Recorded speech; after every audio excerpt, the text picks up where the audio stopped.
Hi, this is Tom Calton. We're sitting down having a conversation about why I'm so passionate about the anterior hip approach for hip replacement surgery. When a patient is facing hip replacement surgery, there are two common approaches, the posterior and the anterior approach.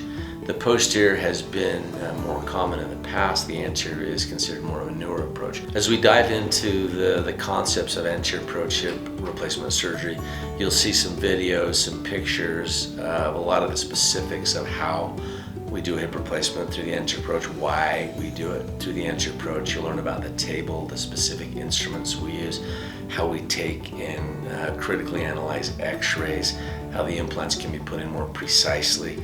Lots of nuances to the approach, and I'll show you all about it.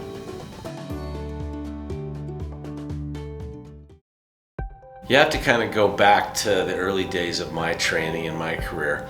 I trained in North Carolina and we did the posterior approach. Back then that was the standard. That's pretty much how most hip replacements were done. We used big incisions, big dissections, but the complication rate was high. Basically, a posterior approach just means that the hip dissection will go through the back or the posterior of the femur bone, that's the thigh bone. And the anterior approach indicates that the exposure and the dissection will be through the front. We had patients who had pain on the side of their hip because the incision was right over the hip bone. Patients dislocated, implants were not put in exactly the right way. Back then we used smaller femoral balls, so again there was a higher dislocation rate and complication rate.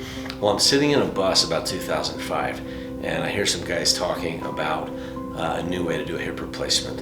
And they one by one went through the list of the things that I really hated about the posterior approach, mostly related to the imprecision and complications. And one by one, they talked about how all those problems were gone.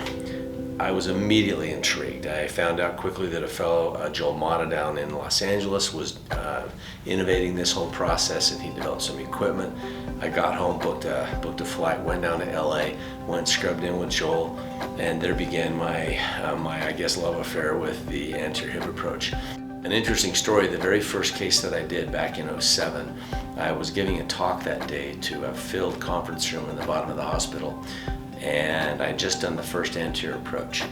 And my nurse Evelyn, who ran the department, ran the program, she got word to me that the patient was just doing exceptional and did I want her to come down and be a part of the meeting.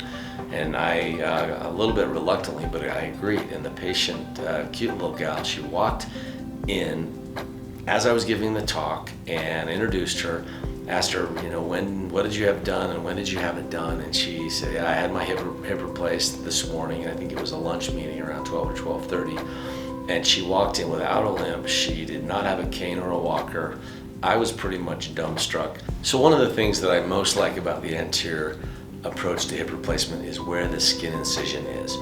There's an interval of muscle, and we'll show that in another picture, of where the incision goes, but it goes right between two muscles, so no muscles are injured.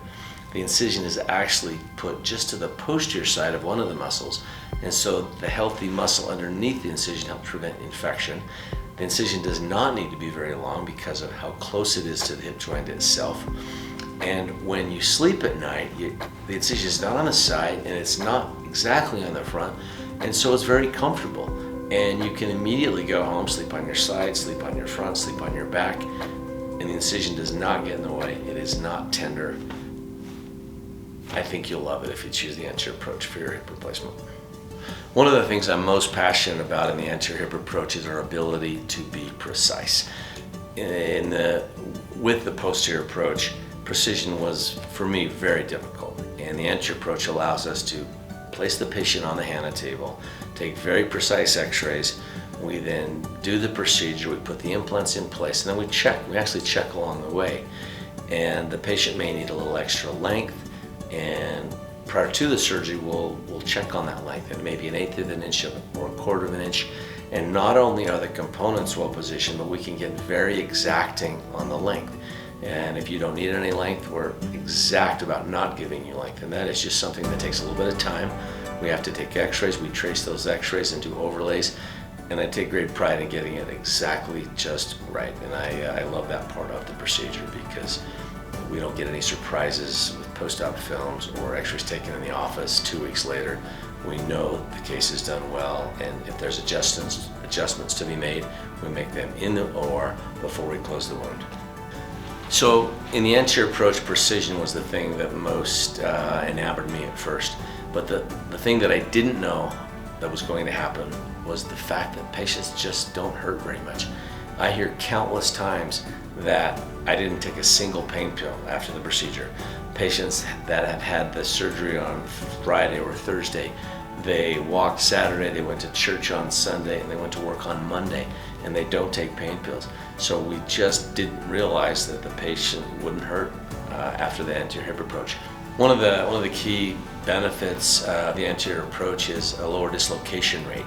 The reason for that is the posterior structures are not injured. When the posterior approach is utilized, there's a basic dissection of the hip that goes through all of the posterior tendons, or the majority of the posterior tendons. So when you sit on a toilet or a low seat and you flex, the hip doesn't really have much constraint to the ball dislocating out the back. Well, in the front approach, those posterior tendons and capsule are preserved, and the dislocation rate has gone down so low, and we just almost don't worry about it. You never want me not to worry about it, because the position of the implants dictates the stability, but it's been such an improvement, and we don't now have to teach what we call posterior dislocation precautions.